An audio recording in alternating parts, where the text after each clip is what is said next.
International human rights day, अंतर्राष्ट्रीय मानवी हक दिवस 10 दिसंबर 1948 ये डेट है जिसमें General Assembly of United Nation Organisation पहली बार U D H R that is Universal declaration of human Right ये जो डॉक्यूमेंट है इसको एनफोर्स करती है।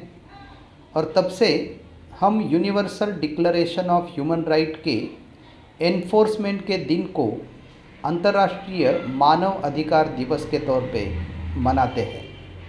और इस साल दैट इज़ 10 दिसंबर 2023 हम अंडरस्टैंड करते हैं कि 75 साल जो है ये डॉक्यूमेंट आफ्टर इम्प्लीमेंटेशन कंप्लीट करता है। तो ये जो डॉक्यूमेंट है ये क्यों इम्पोर्टेंट है, क्योंकि हम अंडरस्टैंड करते हैं कि पहली बार वैश्विक तौर पे ह्यूमन राइट जो है इस कंसेप्ट को रिकॉग्नाइज किया गया, इस कंसेप्ट को एम्फसाइज किया गया। और ये जो यूडीएचआर ये जो डॉक्यूमेंट है ये पहली बार यूनिवर्सली ह्यूमन राइट को प्रोटेक्ट करने की बात करता है।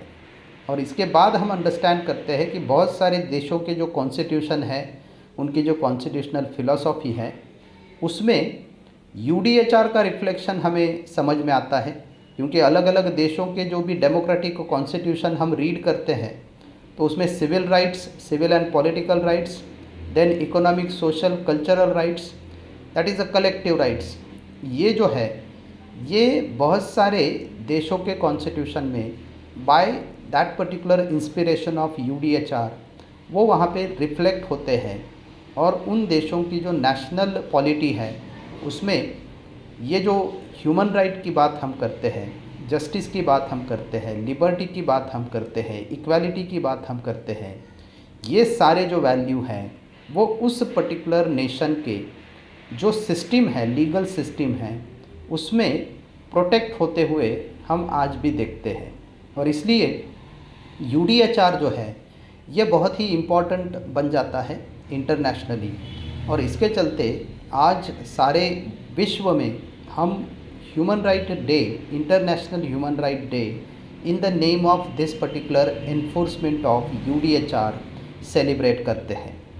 More than 500 language United Nations ने ये डॉक्यूमेंट जो है इसे ट्रांसलेट किया है। और ये डॉक्यूमेंट जो है वो हर एक नेशन को, हर एक कंट्री को अपने अपने लेवल पे, अपने अपने नेशनल लेवल पे, अपने अपने लोकल लेवल पे ह्यूमन राइट क्या है, उनके प्रोटेक्शन की ज़रूरत क्यों है, और ये वैश्विक तौर पे इसको हमें क्यों रियलाइज़ करना चाहिए, इसके जो गाइडलाइंस है ये गाइडलाइंस देने का काम जो है ये यूडीएचआर ने किया है। हमारा जो कॉन्स्टिट्यूशन है उसमें पार्ट 3 फंडामेंटल राइट हम देखते हैं, part 4 directive principle of state policy हम देखते हैं। ये भी इंस्पायर होते हैं from this particular universal declaration of human right. और इसीलिए हम अंडरस्टैंड करते हैं कि there is a reflection of UDHR in our constitution when we see part 3 and part 4 of the constitution। आज हम अंडरस्टैंड करते हैं कि इक्वालिटी इम्पॉर्टेंट है, जस्टिस इम्पॉर्टेंट है, और उसके साथ ही फ्रीडम जो है वो भी वहाँ पे इम्पॉर्टेंट है। लेकिन 75 साल होने के बाद भी जो चैलेंजेस यूडीएचआर के सामने है या कंसेप्ट ऑफ ह्यूमन राइट जिस पर्टिकुलर फेज से जा रहा है उसमें हम अंडरस्टैंड करते हैं कि आज भी रेसिज्म है, कास्टिज़म है, देन हम अंडरस्टैंड करते हैं कि जो ग्लोबल इकोनॉमिक क्राइसिस है वो वहाँ पे है। देन जब हम अंडरस्टैंड करते हैं क्लाइमेट चेंज जैसी प्रॉब्लम को जो ग्लोबली उसको भी हम रिकॉग्नाइज करते हैं। तो ये सारे प्रॉब्लम जो है वो आज की डेट में भी हम कन्फ्रंट कर रहे हैं, हम इसके फेजेस के थ्रू जा रहे हैं, हम आज भी इस प्रॉब्लम को फेस कर रहे हैं। और यूडीएचआर इसके लिए हमें जो पॉलिसी मेकिंग का काम है, जो नेशनल लेवल पे जो लॉ मेकिंग का काम है, या फिर जो इंटरनेशनल लेवल पे जो बैलेंस वहाँ पे अटेन करने की ज़रूरत है। इसके लिए ये गाइडलाइन देता है और इसलिए आज के दिन को हम याद रखते हैं, सेलिब्रेट करते हैं। तो everybody should repose their confidence in the basic human rights of humanity, and everybody should cherish life, liberty, equality, and freedom for all. With this, I am stopping here.